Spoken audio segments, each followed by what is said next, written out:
Hey Moira, this is your brother. You're a psychopath. Now look, I want you to know something that you probably already know. And again, you've cut off all effective means of communication. So I'm communicating this way by just leaving videos, videos with a black screen. You did call me day before yesterday. I said I didn't want to talk to you on the phone. I said, call and leave a voicemail. The reason I said call and leave a voicemail and refused to talk to you on the phone, Moira, was this. You're a gaslighting psychopath. Uh, and I can infer from the way you treat me that in the way you've dealt with me, that you gaslight people, you lie to them, you use the natural assumptions people make about social relationships against them, and you stab them in the back. An example of this would be your marriage. Larry Hernandez made certain assumptions about your relationship because you were married in the Catholic Church, and then you betrayed him. I made certain assumptions about our relationship because you were my lifelong sister, and you stabbed me in the back, metaphorically speaking, when I was about 44. Anyways, so I know because of those experiences that what you do is you betray people. You tell half-truths. You behave in ways that create assumptions that there is a relationship and trust, and then you stab them in the back, and then you gaslight them, and you line up on your victims for years, sometimes decades, in my case and in Larry's case, Larry Hernandez's case. Anyways, so I don't want to talk to you on the phone because I know that your only purpose of a live phone conversation with me is to get me screaming at you so you can complain to the police or others about my behavior. So that's why I refuse to talk to you on the phone. If you want to communicate with me effectively, we're going to communicate the way lawyers communicate sometimes when effective communication breaks down. It's called interrogatories. You send written messages or recorded messages to one another. This is a way of stamping out gaslighting, lying pieces of crap like you, by the way. This is why lawyers sometimes communicate in terms of interrogatories. The questions. They're written questions. You write out a question for your adversary, and they have to write back in writing, clearly. This tends to weed out half-truths and bullshit and gaslighting and manipulation by psychopaths. See, as I've told you before in other recordings, the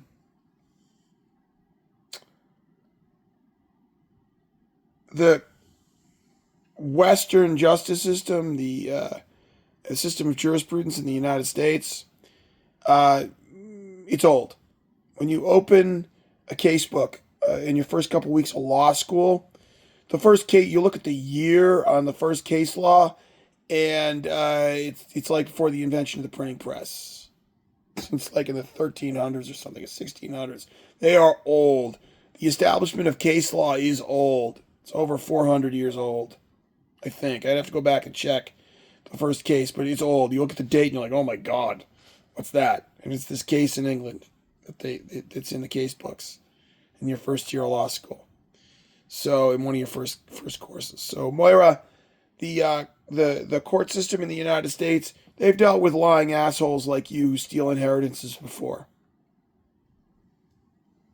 I'm going to steal a line that lawyers use sometimes. It's even been stolen by Hollywood. The jury system and the adversarial system and court system in the United States is a terrible system, but it is better than any other system of justice in the world, and it is the best system of justice humanity has come up with so far to deal with injustice, both civil and criminal. It's a terrible system, but it's better than anything else humanity has ever come up with. So, that being said, this is a little note about how I know some of what you did. And I'm sure this is the sort of thing, the sort of assertion that you would use to say that I am mentally ill. That you would be passive aggressive and you would play dumb and be deliberately obtuse and say, "Oh, my brother's insane," or he's delusional. I'm not, and I'm going to lay a foundation first to show why. I'm going to give some examples, and there are other examples. I'm going to give a few basic examples of why I am certain that you are,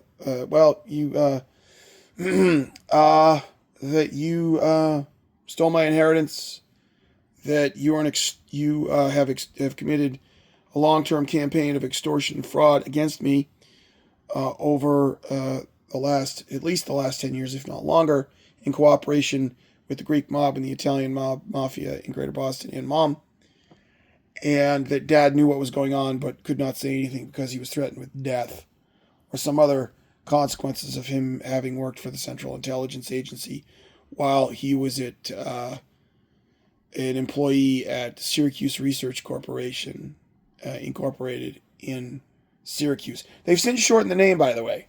Let's go with a non sequitur. Syracuse Research Corporation, the intelligence contractor that Dad worked for while he was getting his PhD at the Maxwell School at Syracuse University. It used to be called Syracuse Research Corporation Incorporated, which is rather redundant because incorporated means it's a corporation. Now it's just SRC. Bravo Military Industrial Complex and Military Industrial Intelligence Complex. It only took you 40 or 50 years to correct that redundancy, you fucking idiots.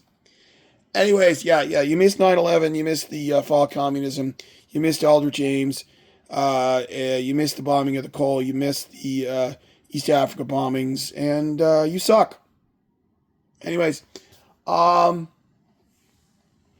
so where are we going? Communicating in code. So Dad communicated with me in code. How on earth he knew I would find this document, I don't know. I think he just did it, and he just did it in hopes I would find it at some point. I figured out about 18 months after Dad died, maybe a year, that he was a counterintelligence officer with the CIA. And I figured out why, because he was always reviewing the books of local municipalities, some of which have employees that live in them that work for the military-industrial complex. You know, they do stuff like build stuff that goes into the B-2 bomber or the F-22. And, of course, if you're the Chinese, you want to steal that. And if you're the Chinese, you want to steal that information, a great way to do it is find a local corrupt mayor or cop and have that local corrupt mayor or cop lean on that local employee and have that local, somehow, extortion, blackmail, bribery, threats, whatever, a break-in, and you steal that information for the foreign power. Because corrupt cops are psychopaths. They'll do anything. They don't give a shit. They may wear the American flag on their shoulder, but they don't give a crap about it. Anyways, same with the corrupt local mayors and corrupt local governments. So, first of all, let's establish how I found a document on Dad's computer, on his Toshiba computer. I don't know why Dad always bought Toshiba his whole life. The TV I watched the MacNeil-Lehrer NewsHour on when I was 7 was a Toshiba. Yeah, I watched MacNeil-Lehrer when I was 7. I've been watching the NewsHour for that long. God help me. Anyways, everything, TVs, everything else, Toshiba. Toshiba.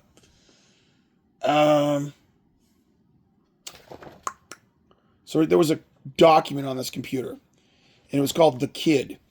And it was a science fiction short story. And it was bad.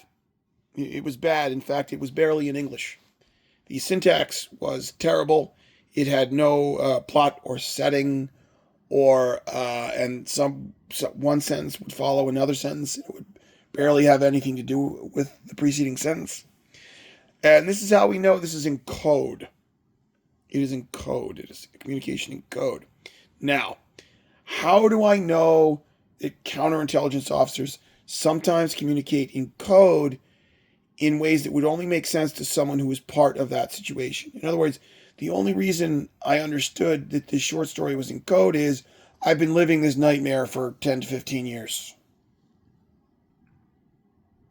anyone reading this who was not me or intimately familiar with what's been going on in this family for the last 10 to 15 years and the Tembelopoulos Greek mobsters who live across the street, they probably wouldn't get it. And this is why this is also steganography. This is something that is steganography is communicating in code in plain sight. It's an alternative to cryptography, which is just mathematics and sort of single substitution or quadruple substitution, big large number theory that the NSA does. Large prime numbers that are used to encrypt information and send it. That's cryptography. This is codes. Where party favors means drugs. Drug dealer. An example is drug dealers have ways of talking on the phone to try and evade law enforcement. I witnessed some of my fraternity brothers doing this in college.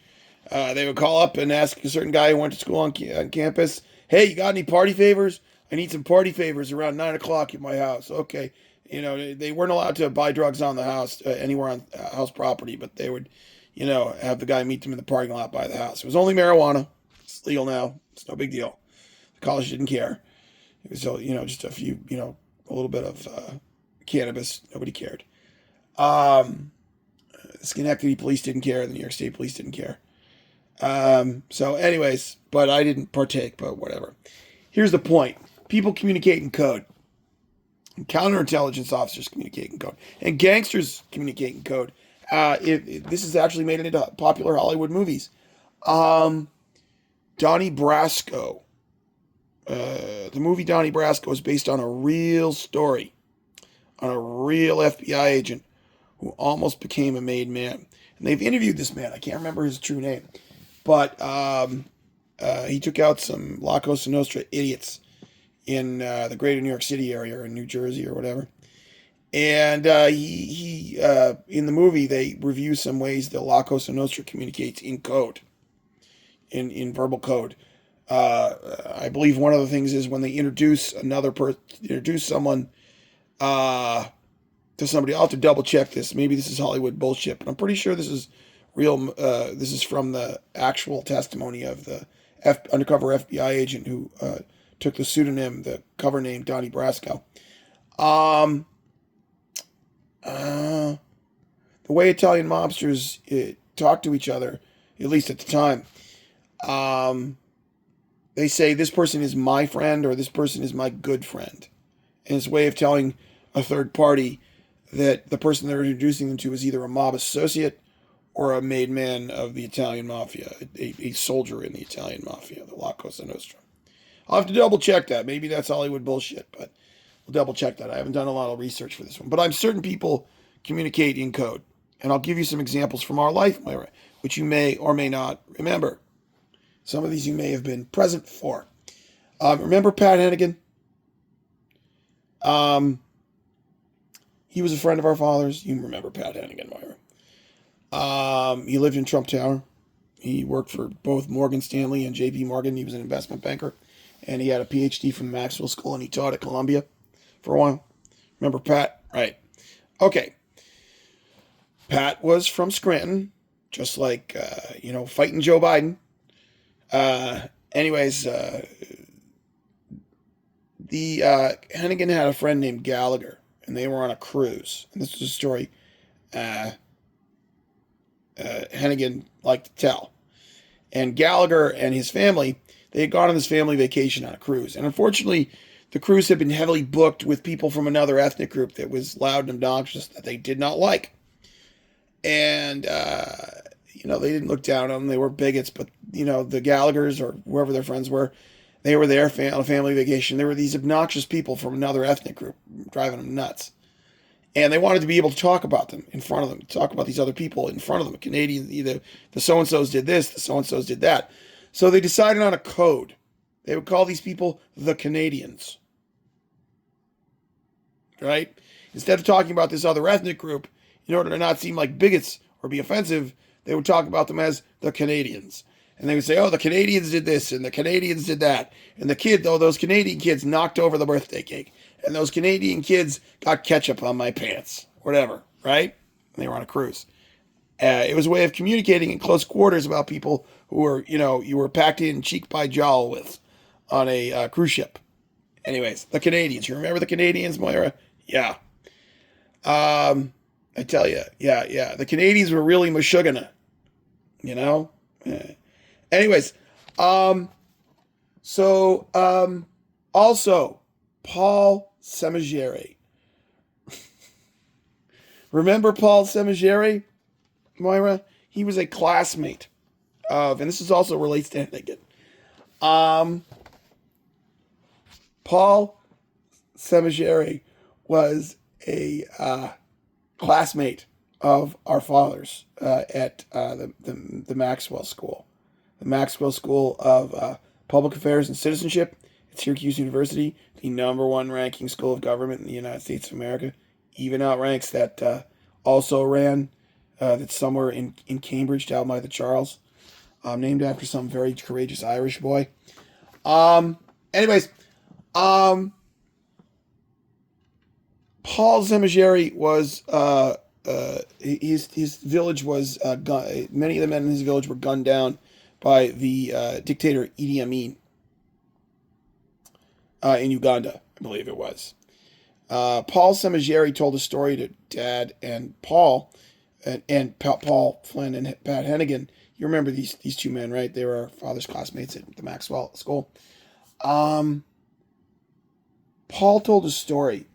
Paul Semigeri told a story of being a young boy in Uganda, and Idi Amin's troops came into their village and said, "All the men who can read and write, please come out."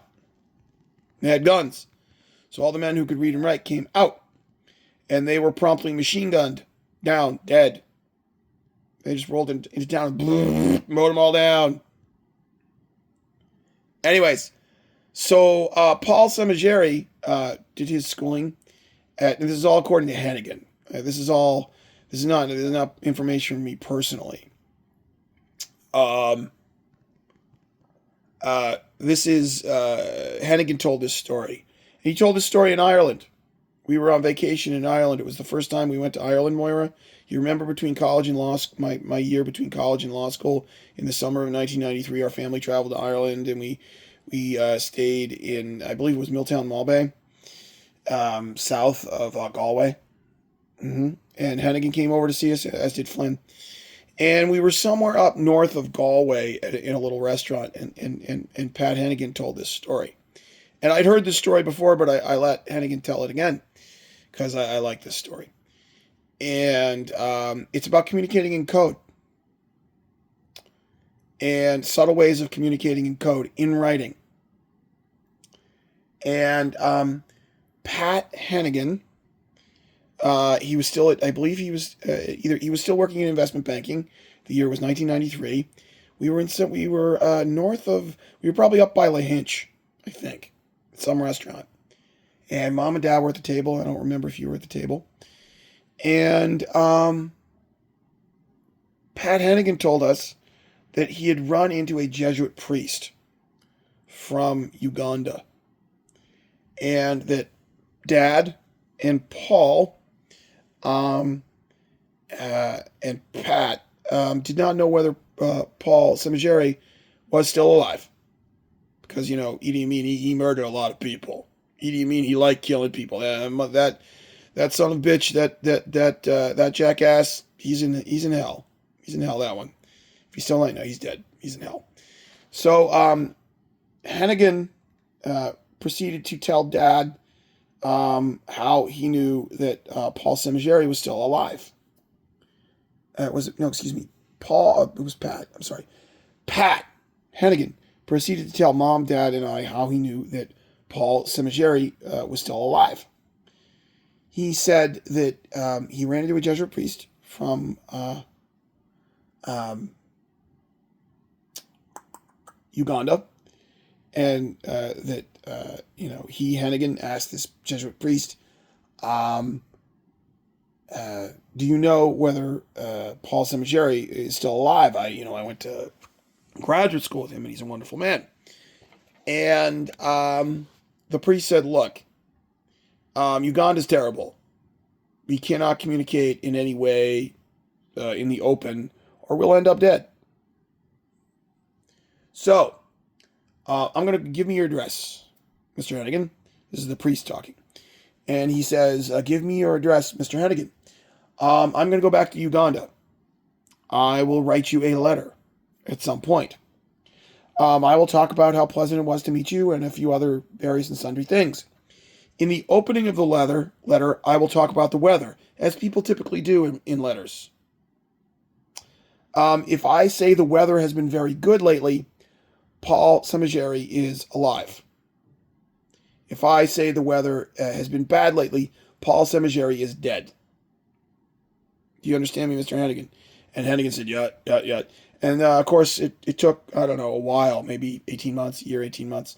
And he got a letter from Pat Hennigan, got this letter from said Jesuit, who was from Uganda, and the weather was good in Uganda. And what happened was, the Jesuit went back to Uganda, found out whether Paul Samajeri was alive or not. He waited for a stretch of good weather, and wrote Pat Hennigan a nice little note to let him know that Paul Samajeri was still alive. So, people communicate in code. It's called steganography. The Catholic Church does it. Drug dealers do it. The Italian mafia does it, apparently, according to Hollywood, which is not a reliable source. But even though I think the FBI are a fucking bunch of imbeciles, the FBI agent who took the cover ID, Donnie Brasco, is a good man, brave man. Anyways, he did something good. So, we've established a foundation that people communicate in code in dangerous situations, right?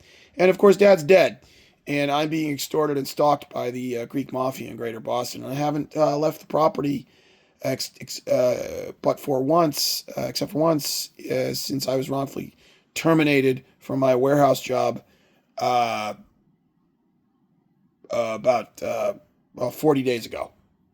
So I think I have a reasonable inference that I can make a reasonable inference that I'm in a dangerous situation. Someone poisoned my cats to death. Someone messed up the brakes in my car. And my father's dead, and I still don't know his cause of death. And I've been effectively disinherited with a will that seems to be invalid on its face. So I figure I'm in a dangerous situation. And Dad knew I was going to be in a dangerous situation if I survived. So he left a document behind on his computer. And it's a short story called The Kid. Actually, the file name is Ronin Story. The file name is Ronin Story. Do you know what a Ronin is, Moira? It's a samurai whose daimyo has been killed, and he survives. See, in the samurai code, samurai were supposed to die before they let anyone kill their daimyo, their lord, their feudal lord. I stuck by Dad pretty loyally to the end. I was very loyal to Dad to the end. I'm no samurai.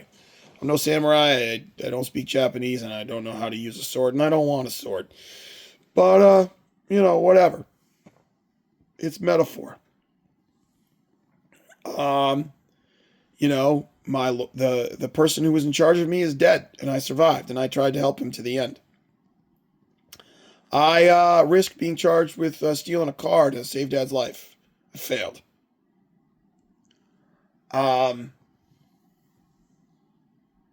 You and Mom were trying to force me to take care of Dad at 30 Michon Point Road, Dartmouth, Massachusetts, by myself, with the help of a home health care aide who had zero nursing training, and it wasn't going to work.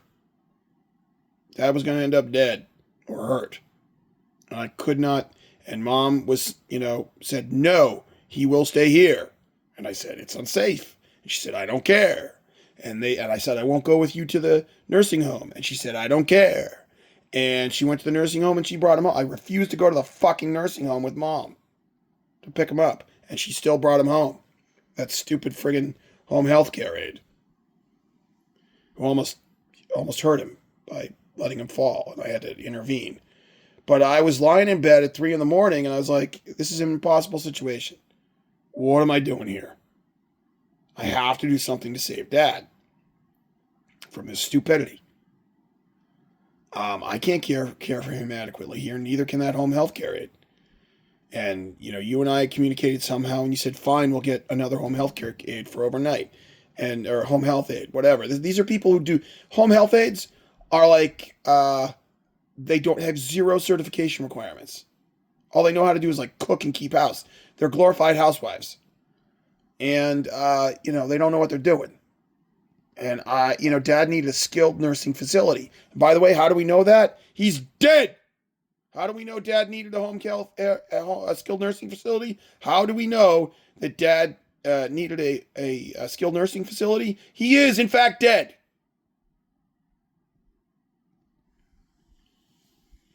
He was dead 12 weeks later. So it is an absolute certainty that Thomas Anthony Dorsey required a skilled nursing facility, and that his daughter and his wife killed him by bringing him home to the residence at 30 Michon Point Road, Dartmouth, Massachusetts. And they still haven't told me his cause of death. Nor have they told me where he died, so I'm going to have a difficult time finding his death certificate, by the way.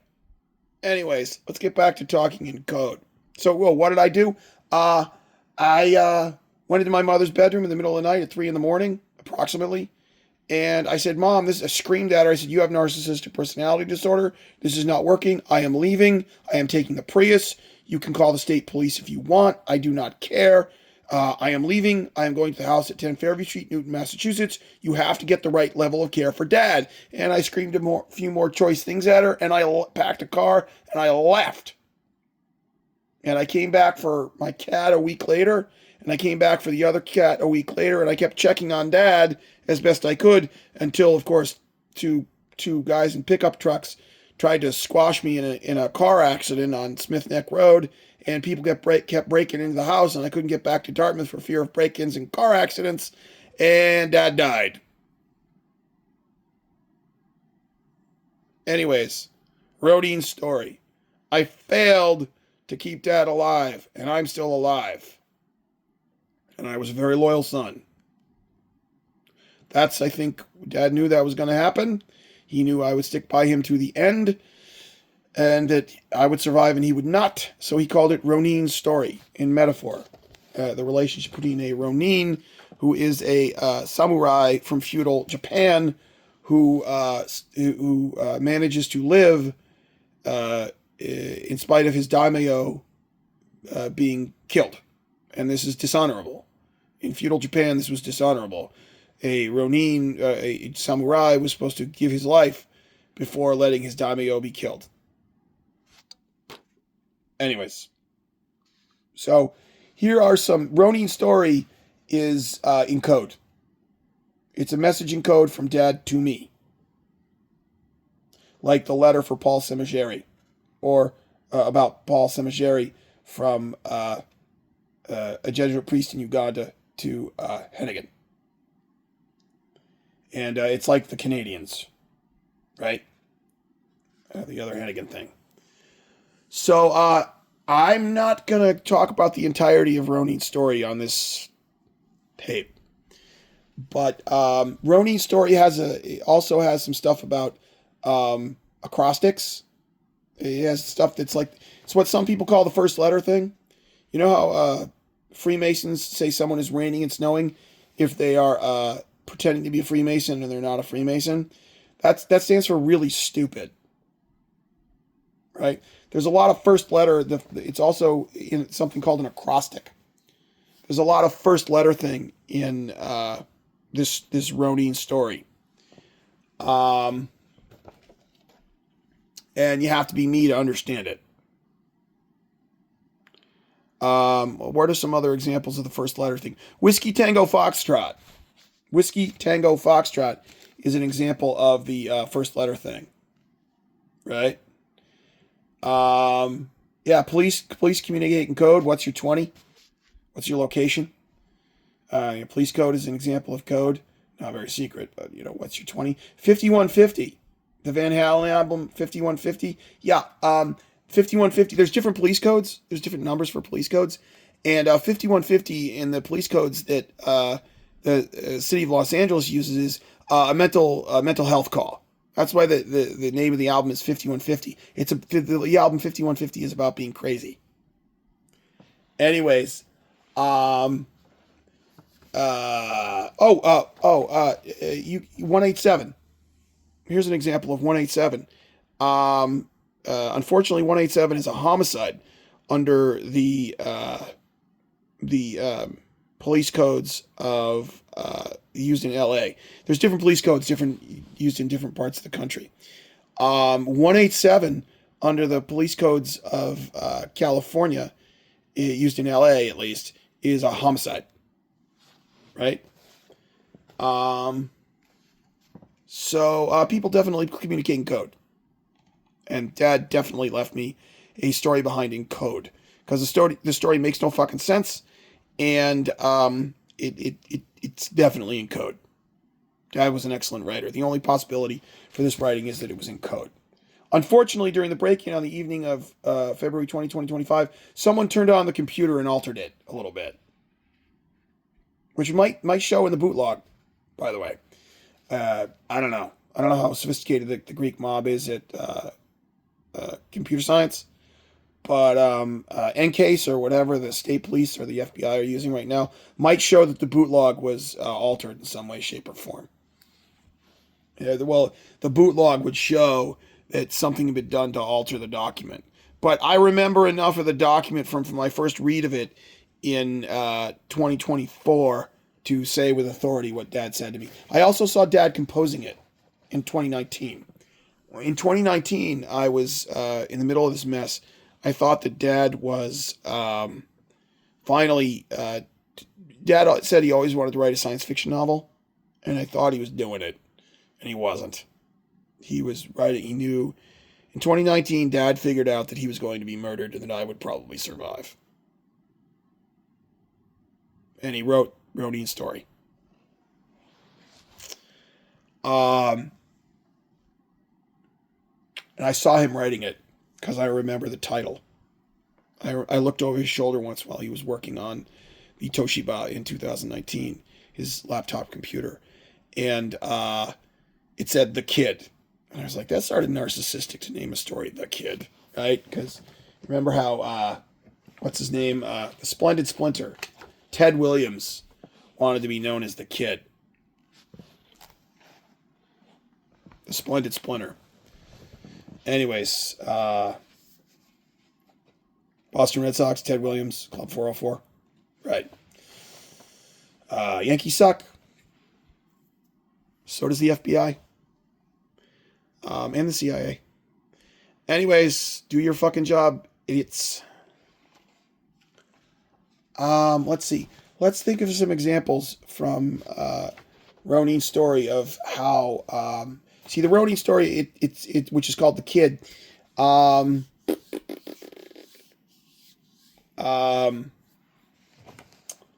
It's set in outer space. There's a reference to 20 AU, which is gold.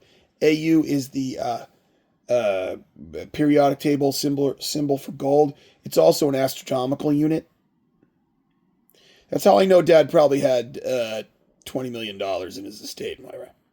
It's a little hint from Dad. Let's see.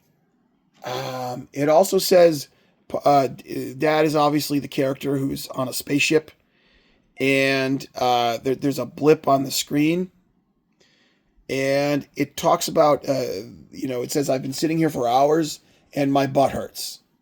Of course, the last time I saw Dad alive,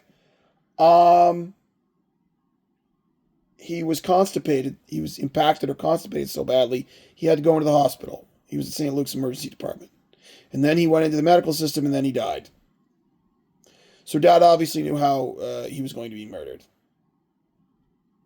Perhaps arsenic poisoning. Perhaps arsenic poisoning combined with heavy doses of iron. I think arsenic, not a doctor. This would have to be checked with a physician, an internal medicine, and a toxicologist. Both a person who specializes in poisoning and an internal medicine doctor. but a combination of chronic arsenic poisoning and iron, too much iron, would definitely, I think, cause constipation requiring hospitalization. So my butt hurts. Dad knew how they were going to kill him. They were going to get him in the hospital with constipation and have somebody on the Alley medical staff murder him somehow. Let's see.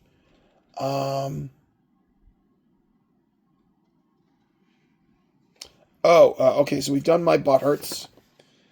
Um, let's see. EVA crew. Right now, again, this is multiple meanings. Some of these are multiple meanings, and I'm going to jump back here and lay foundation for a second. Remember how Dad always called me Ethelred the Unready? When I would figure something out in high school or college, and somebody was trying to fool me or trick me, or when I would say something that was particularly insightful and was sort of floored Dad or Mom, Dad would sarcastically look at me and go, "Well, Ethelred the Unready here figured out, blah, blah, blah, blah, blah, blah, blah, blah." Now, why did Dad call me Ethelred the Unready? There are like 3 or 4 subtle meanings here to Dad calling me Ethelred the Unready.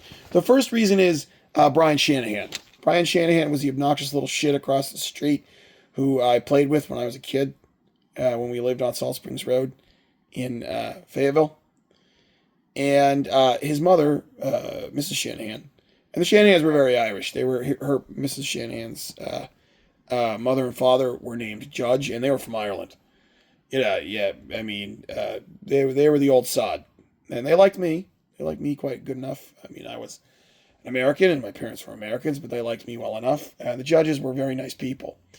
But Mr. Shanahan always called Brian Boru, right? The last High King of Ireland. And so Dad, in sort of I don't know why he did this, but he started calling me Ethelred the Unready. And because he was English, even though we are an Irish American family. So that was sort of a response to, if you're going to call your kid an Irish High King, I'm going to call my kid and I believe Ethelred, Ethelred, as it is said in Old English, he actually resisted the Saxons. See, Ethelred was part of the Old English. You got to know your history here. And I'm going to double check this. I'm not sure about this, but I'm fairly certain. I'll double check. Ethelred was not a Saxon. The Saxons came in after the Roman Empire and fell. And Ethelred was one of the kings who fought off the Saxons a bit. He was fairly successful at it. And now, why do they call Ethelred the Unready the Unready? It's a joke about his name. Ethelred in Old English means royally advised. Raid in Old English means royal. Raid, right? And Ethel obviously means advised. And so Ethelred was royally advised. He was very well advised. He was a wise king. And of course, Dad always said about me, "Edward, you have excellent judgment." He said that about me my whole life. So calling me Ethelred was a compliment. And calling me Ethelred the Unready was a subtle joke about you and Mom calling me a shithead all the time. Because you and Mom spent your entire life telling me either directly or indirectly that I was stupid, which of course I am not. Your college degree was obtained by some means of fraud, Myra. I'm a legitimate college graduate, a legitimate law school graduate, and I legitimately have about over 30 courses in life science at Harvard Extension, unmatriculated. I just took a course. No, I was never admitted to a program, but that's a fairly good education. It's a fairly strong education. And you, of course, obtained your college degree by fraud and some means of fraud. And you and Mom have spent your entire lives either implying or telling me that I was stupid. So this fits with Dad calling me Ethelred the Unready, and it's a joke or a sarcastic comment, because Ethelred the Unready was not called Ethelred the Unready during his lifetime.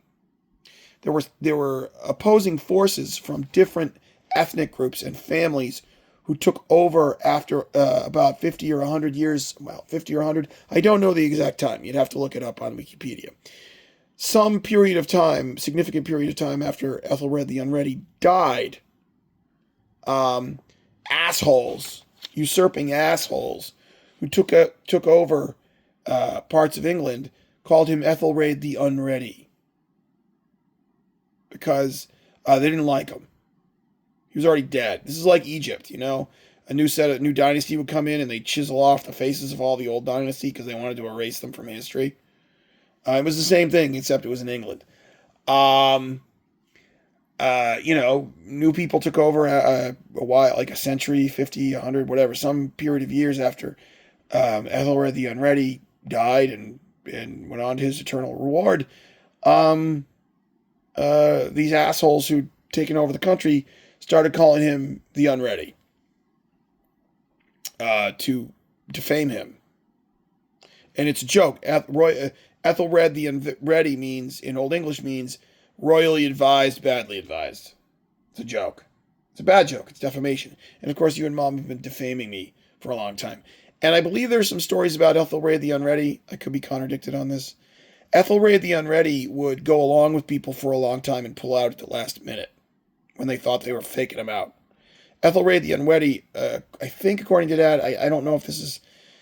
it would have to be double checked. I could be wrong on this, but Ethelred the Unready was the sort of person who everybody thought was a fool, and he was not. And a lot of people with Ethelred the Unready, there are stories, I think, that they thought he was a fool. He'd go along with them for a while, and he'd be like, yeah, I'm not doing that. And they would be surprised because they thought they were faking him out, and they were not. Or they would succeed in deceiving him for a while, and then he'd figure it out. Which, of course, is what has happened with me, you, Mom, and the Greek mob and the Italian mafia. You have faked me out for over 10 years, and I figured it out. Dad was very insightful about people. Anyways, so let's switch back to Ronin's Story, also known as The Kid. The file name is Ronin's Story, and the title of the story is The Kid. Here's some quotes from the story. The gray alien is an extortionist. And by the way, this is why I brought up the double meaning thing about Ethelred the Unready. That's why I just laid the foundation for Ethelred the Unready. The gray alien is an extortionist is a line from this Ronin Story, or The Kid. Now, there's 2 or 3 meanings here, so far as I can tell. Dionysios Tembeopoulos is an alien. He may be a legal alien, but he's an alien. He was born in Greece. The gray alien is an extortionist. Dionysios Tembeopoulos has gray hair. He is an alien. He came here legally, but he is an alien. Is an extortionist. The Greek mob are definitely extortionists. They're very passive-aggressive extortionists, but they're definitely extortionists. They killed my cats. The Tembeopoulos family has called the police on me 2 or 3 times in response to accusations screamed at their house. Yelled or screamed at their house.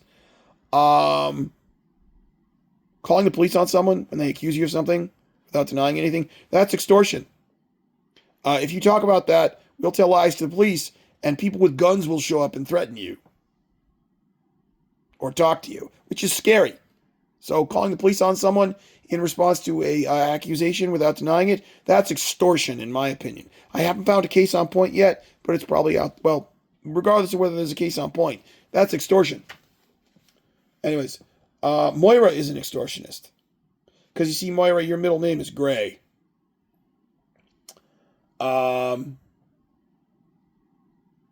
Also, you appeared to be an ally, right? The first 3 words of alien are ALI.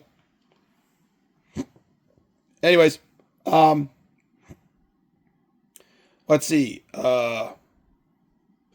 Also, TG is an extortionist.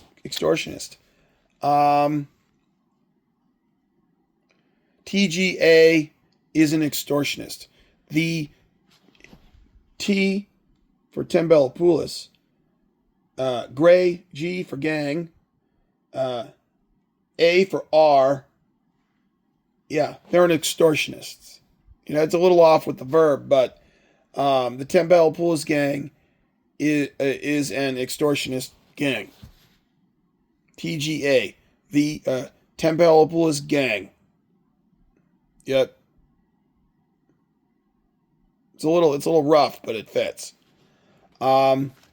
EVA crew, right? He talks about there's an alien and they have to do an extravehicular activity, and then in this crazy story that doesn't make sense, Dad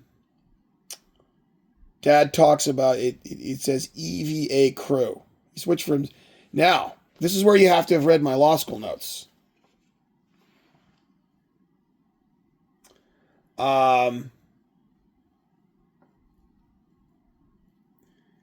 In law school, this is why this would only make sense to me. When I was in law school, and Dad definitely saw my law school notes at some point, or things I'd written. In law school, you got to take notes very quickly. So you come up with abbreviations for words that are commonly used in a law school class, like evidence or judgment or statement. And contract is sometimes written K or K with a circle around it. When I was in law school, my abbreviation for the word evidence was EV with a circle around it. So EVA crew, when I saw EVA crew, I was like, oh, evidence accrue. Evidence will accrue. And I swear to God, Moira, evidence has accrued. I got 2 dead cats. I got screwed up brakes on the Prius. I got messed up suits in the attic. I got no money. Dad's dead. I got no inheritance.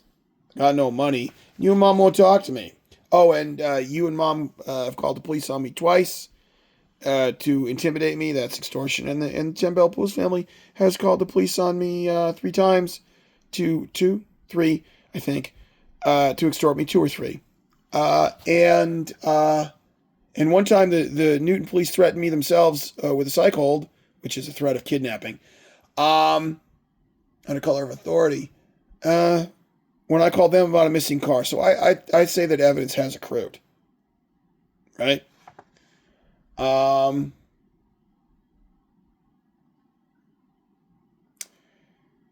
EVA engineering team. EV is evidence. ET, extortion team. Mm-hmm. Yep. Now, I'm not going to say what I think the Tembelopoulos, the Greek mob, is also engineering. Let's just say it's a word that I'm going to be funny here. I'm sorry if I'm not being funny here. If I ever have to testify about this shit, I swear to God, I'm sorry for being a wise ass here. But they killed my cats, so why not?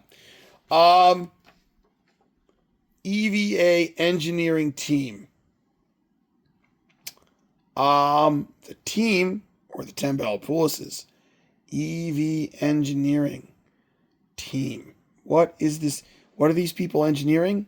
There is evidence they are engineering something, a word that begins with T. And I think it's a word that begins with T and rhymes with reason. Yeah, I think this word begins with T, rhymes with reason, and only has one letter difference from the word reason, and it has one more letter in it than the word reason, Moira.